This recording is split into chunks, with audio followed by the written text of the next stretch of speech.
Right, so we're going to get under this car to start getting ready for this bump steer fix now. So with this car, we are doing the weld-in kit. Because we're going much more extreme with this car, the weld-in kit is going to be the more extreme kit. So we're going to get it up on the hoist properly now to be able to work underneath it and just see. We're pretty sure there's some damage under here. We're just going to double check. So Ali, do you mind lifting her up, mate?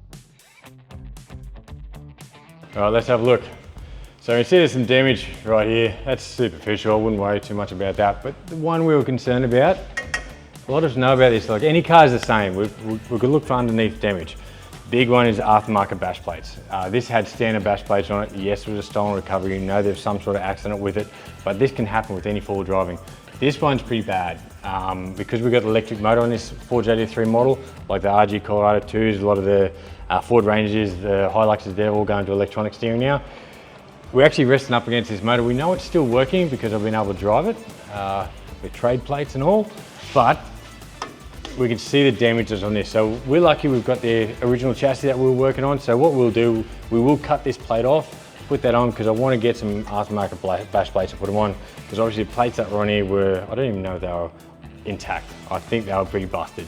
So we're gonna start by removing this body here, cutting this off and replace that later on, but let's get onto this bump steer fix.